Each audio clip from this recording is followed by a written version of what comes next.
তো বড় ভাই আমি আছি এখন একটা হোটেলে, ঠিক আছে। আর বড় ভাই আজকেও আমার কাজ হয়নি, বুঝলে।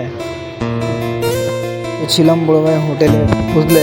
ওখানে দিয়ে নিজের খাওয়ার জন্য কিছু নিলাম, কারণ দুপুরে খেতে তো হবে, না খেলে কাজ কি করে হবে, মানে আর কি থাকা তো যাবে না, বুঝতে পেরেছো বড় ভাই। তারও বড় ভাই আমি ফাইনালি রুমে চলে এসেছি, কিন্তু এই রুমে আসার পর কি দেখছি আমি, সাইডে কতগুলো হলুদের গুঁড়ো পড়ে আছে, নোংরা টোংরা হয়ে আছে, তো এগুলোকে পরিষ্কার করবো বড় ভাই। তারও বড় ভাই আর কি আমিও লেগে পড়বো এবার পরিষ্কার করতে, তো তোমরাও দেখতে থাকো বড় ভাই। তার আগে বড় ভাই আমাকে এই ড্রেসটাকে চেঞ্জ করতে হবে, না হলে ওই যে ধুলোগুলো দেখছো বা হলদিগুলো দেখছো ওগুলো পুরো গোটা গায়ে হয়ে যাবে, বুঝতে পারছো। তো বড় ভাই আমি লেগে পড়লাম পরিষ্কার করতে, তো তোমরা দেখতে থাকো বড় ভাই। তারও বড় ভাই গ্যাসের উপরে যত জিনিস ছিল সবগুলো একটা একটা করে সরিয়ে দিলাম।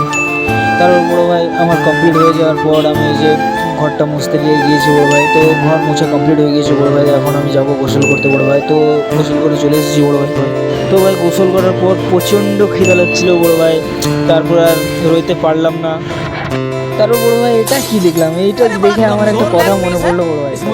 তারপর বড় ভাই আমি খেতে লাগলাম, তো চ্যানেলটিকে সাবস্ক্রাইব করে পাশে থাকো বড় ভাই।